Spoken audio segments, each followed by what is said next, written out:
ਰੱਖ ਰਖਾਓ ਰੱਖ ਰਖਾ ਕੇ ਵੇਖ ਲਿਆ ਏ। ਰੱਖ ਰਖਾਓ ਰੱਖ ਰਖਾ ਕੇ ਵੇਖ ਲਿਆ ਏ, ਯਾਰੀ ਦੋਸਤੀ ਪਿਆਰ ਮੁਹੱਬਤ ਆਜ਼ਮਾ ਕੇ ਵੇਖ ਲਿਆ ਏ। ਤੇ ਲੋਕੀ ਕਿਸੇ ਦਾ ਦੁੱਖ ਸੁਣ ਕੇ ਲੈਂਦੇ ਸਿਰਫ ਸਵਾਦ,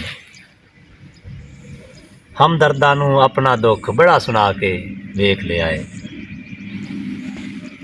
ਆਪ ਬੁਲਾ ਕੇ ਚਾਹ ਪਿਆ ਕੇ ਮਿਹਣੇ ਮਾਰਦੇ ਸੁਣਿਆ ਏ।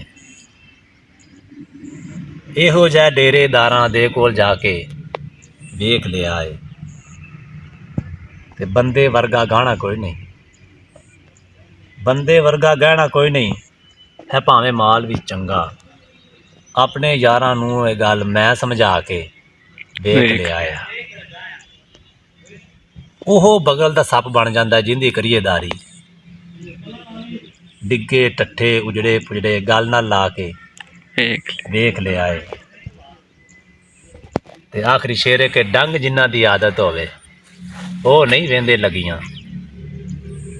ਅਲੀ ਸਾਹਿਬ ਹਾਂਜੀ ਹਾਂਜੀ, ਕਿ ਡੰਗ ਜਿਨ੍ਹਾਂ ਦੀ ਆਦਤ ਹੋਵੇ ਉਹ ਨਹੀਂ ਵਹਿੰਦੇ ਲੱਗੀਆਂ, ਕਈ ਸੱਪਾਂ ਨੂੰ ਚੁਲੀਆਂ ਵਿੱਚ ਦੁੱਧ ਪਿਆ ਕੇ ਵੇਖ ਲਿਆ ਏ।